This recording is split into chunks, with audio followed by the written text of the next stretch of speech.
O Threads está incentivando você a ter um podcast. E aí, hein?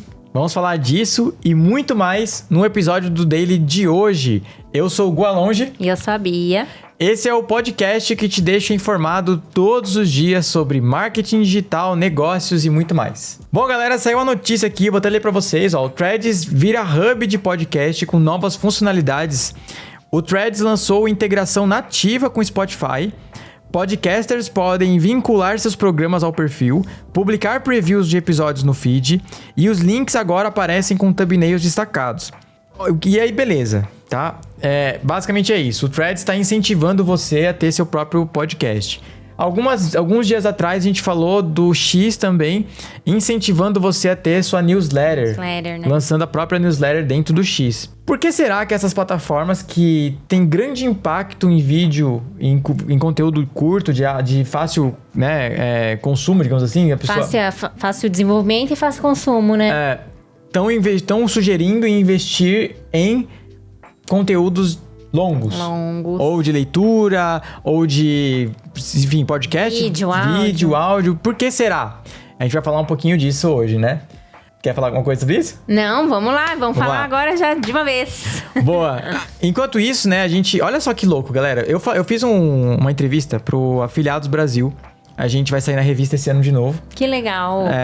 E a gente saiu no ano passado, tá ali a revista, inclusive. Eu até perguntei, né, pra você esses dias. Você vai sair de novo na revista? Porque a matéria dele na revista foi muito legal. E aí eu vou sair de novo na revista. E na revista a gente fala muito sobre...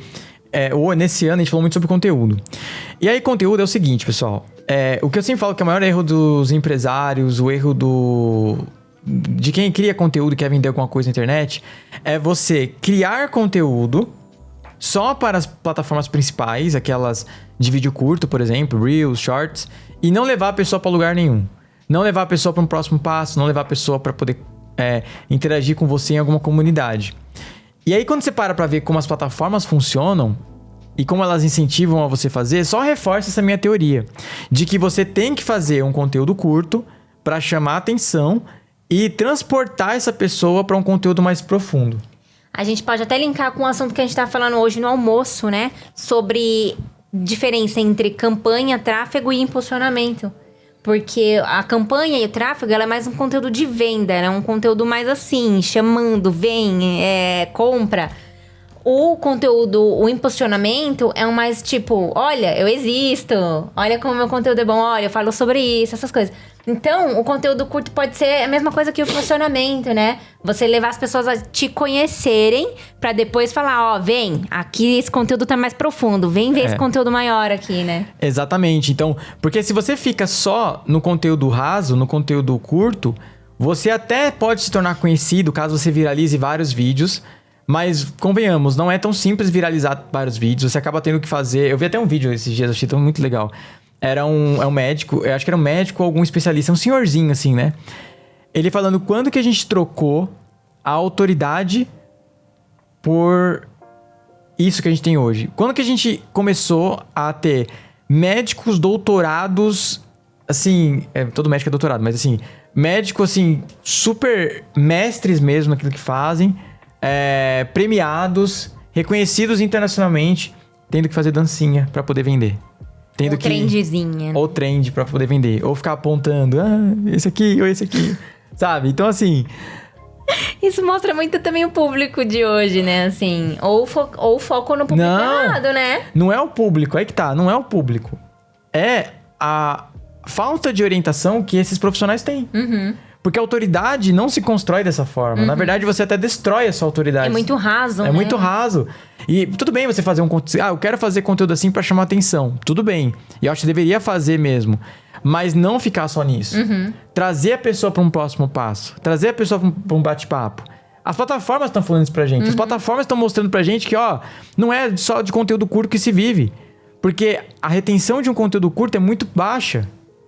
Por isso que as plataformas, elas premiam tanto aqueles vídeos que conseguem reter a pessoa por muito tempo. Aí no YouTube isso fica até mais fácil, mas aí como que você metrifica esse tempo de tela, por exemplo, num Reels de 10 segundos? Não dá. Uma trendzinha, não dá, né?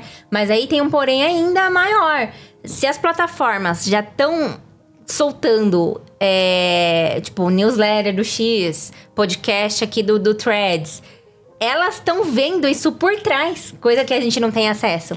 Então, isso é um indício que elas não estão falando assim, olha, vamos consumir um pouquinho mais de conteúdo. Não, elas devem estar vendo uma queda enorme de pessoas que não estão mais assistindo, não estão conseguindo mais segurar nas plataformas com vídeo curto. Ou pior, né? Olha só como que o mercado tá se movimentando. Não é que as pessoas não estão vendo menos, na minha opinião.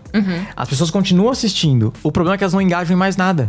Não engaja, não, é muito Olha difícil. que louco, gente. O Meta e o TikTok, ambas as plataformas, treinaram as pessoas a serem rasas. Sim. Olha, é difícil você perceber isso até olhando pra si. Porque a gente vem aqui e fala de um ponto de atenção, por exemplo, que é essa questão aí do não engajamento mais. Mas se a gente pra olhar no nosso método de consumo, a gente tá assim também. Por exemplo, TikTok virou uma rede de pesquisa, não é uma rede social. Você lembra um criador de conteúdo que você acompanha fielmente no TikTok? Não. Não, você só sai passando no feed. E isso tá acontecendo no Instagram. Porque esses dias eu tava tentando lembrar de tem um casal de influenciadores que eles fazem meme de casal. E aí eles sempre aparecem pra mim, sempre. Eu já vi muitos vídeos deles. Quando eu fui lembrar, porque eu queria ver um vídeo deles de novo, quem disse que eu lembrava? Eu nem seguia, nem no Instagram. Eu falei, nossa, eu consumo tanto desse pessoal que é criador de conteúdo, mas eu não sigo. E você não sabe o nome. E às vezes não sabe o nome. E eu só sei a cara, fuça. Se eles aparecerem de novo, eu sei quem é. Quantas vezes eu quis compartilhar um conteúdo com você, aí eu fui e coloquei lá, né, tipo... Putz, eu vi um conteúdo legal, aí começa... Toda vez. Toda semana, uns 3 vezes aí eu quero lembrar pra mandar pra Bia, aí eu fico lá, no feed. Uma hora ele vai aparecer, E ele não tem costume de curtir. Ou seja, porque quando você curte, fica alguma coisa no histórico, você consegue ir lá e buscar, né? O Gu, ele não tem costume de curtir. Então eu falo, você curtiu? Se você curtiu, você consegue ir lá ver. Aí ele não curtiu, o conteúdo se perde. Se perde. E aí eu fico nessa, eu fico assim, sem saber quem que é o criador, não me engajei com ele, nunca vou comprar um produto dele. Então as plataformas treinaram as pessoas a não consumir, a não comprar. E qual que é o problema disso? Quem que vai anunciar na plataforma que não vende? Puxa, tá vendo, né? Porque mexe... Aí você começa a perceber que mexe no bolso. Mexe no bolso. Não é nem, porque eu posso estar prevendo uma coisa, tipo, não tem tempo de tela, e aí menos pessoas no aplicativo e tal. Pode ser que no futuro os anúncios diminuam. Não, já deve estar diminuindo, já deve estar acontecendo. Se não converte, ele não vende. Não tem, né? É verdade, não tem. E aí entra aquela coisa também, as pessoas não engajam. E aí saiu aquele... Eu falei isso, eu acho que mais de um episódio, né? Daquele estudo que fizeram lá fora. Colocaram, tipo, uma plateia enorme de um estádio de futebol, assim. E eles mediram a reação das pessoas segundo quem entrava. Então, quando entrou, por exemplo, ator de Hollywood, todo mundo gritou, mas... Tipo assim, baixinho, nível 1. Esse foi até o Paulo Artec, um abraço pra ele aí, que deu esse insight pra gente. A gente tá sempre mencionando o Paulo aqui. Ele tem que paga nós, Paulo. Não, o Paulo, ele tem que vir aqui, né? Aí depois entrou os TikTokers, aí foi tipo assim, nível 3. Era nível 1 e foi nível 3 de euforia. Aí depois entrou os YouTubers, aí foi pra tipo 7. Caraca, YouTuber ainda então é o mais assim... Não, então, aí entrou o quarto, que eram os pessoal de live, os liveiros. Twitch. Nossa, aí quase derrubaram o estádio. Então, eu vou dar um exemplo por mim. Eu sou muito fã do Jovem Nerd, por exemplo.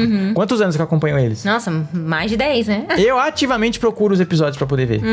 Porque eles criaram em mim uma rotina. E eu tenho tempo de tela com eles. E eles podem fazer episódios de podcast de 3, 4 horas que o povo vai escutar. De qualquer assunto. Eu já vi o podcast deles sobre veterinária. Sabe? Sobre qualquer coisa.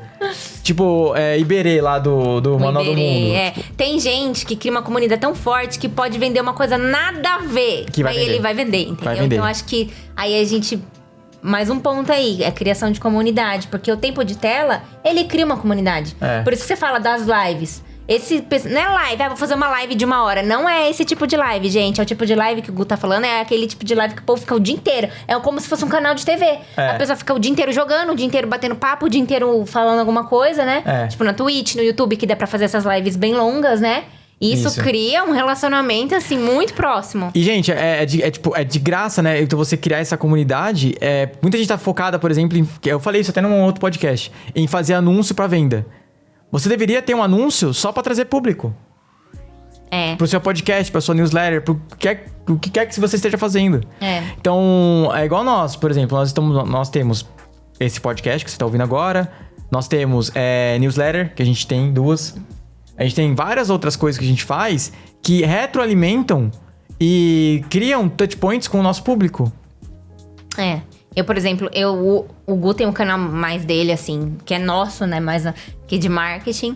Mas eu amo falar e eu amo criar conteúdo. Então, vira e mexe, eu tô criando conteúdo sobre coisas aí. Então, mas é legal a gente perceber isso, né? As pessoas que mais pedem. As pessoas, assim, eu não tenho um público tão grande, tá? As pessoas que mais pedem, eu tô sentindo falta disso, é de conteúdo longo. De conteúdo longo. Cadê seu texto da semana da newsletter? Ainda tem gente que ninguém fala assim, eu senti falta que eu não vi Reels seu ontem, eu não vi Stories seu ontem. Não, ninguém fala isso. Esse fim de semana, inclusive, eu desenhei a gente tem uma metodologia própria, né? Então eu desenhei de forma ilustrativa o que seria uma estratégia perfeita de marketing. Então, eu criei várias camadas, assim, né? Que eu imagino que a estratégia perfeita de marketing é aquela onde o centro é o seu alvo, que é onde você tem que trazer o público, e o público tá em volta. E aí, você tem que puxar esse público para você por meio das suas coisas de marketing. Quanto mais você tem materiais na internet, quanto mais você tem coisas acontecendo na internet, quanto mais contato a pessoa tem com você, mais ela vai se aproximando do centro. E o centro é super fã. Então, assim... Entenda isso. Os conteúdos rasos, eles estão só na primeira camada. As outras camadas, você só atinge se você faz conteúdos longos. É verdade. Isso que é importante. Gravem bem isso. Porque você vê, você tá ali pedindo algo muito valioso em troca, que é o tempo da pessoa. Mas o que você vai dar pra ela te dar o tempo? Então, quanto mais profundo também o conteúdo, aí mais tempo a pessoa te dá também em troca, né? É isso. Então é isso, galera. Espero que vocês tenham curtido o episódio de hoje. Espero que a gente tenha conseguido colocar na sua mente uma sementinha de que você precisa fazer conteúdo longo para você ter autoridade. E se você quer realmente ter autoridade na internet, criar um ecossistema de conteúdo, você precisa de ajuda. Não dá pra fazer tudo sozinho. Você vai precisar de designer, editor de vídeo, estrategista para fazer da forma certa. E se você tivesse tudo isso em um lugar só? A Engaja está aqui para isso. Plim. Então, galera... Aqui embaixo vai ter um link de descrição. Faz uma reunião com a gente, entende como funciona o nosso serviço e entende como que... Muita gente acha assim, é muito caro. Não, caro é você ter uma equipe inteira. Exatamente. Imagina ter uma equipe inteira por o valor de um funcionário só. Mas eu já contratei a agência e não deu certo, porque você contratou com a mentalidade errada e a agência que já possui a mentalidade errada também. Então, você contratou... eu contratei pra ter lead. E aí você contratou a agência... que te vende lead, mas não é assim que o marketing funciona. Ou que te vende venda, mas venda...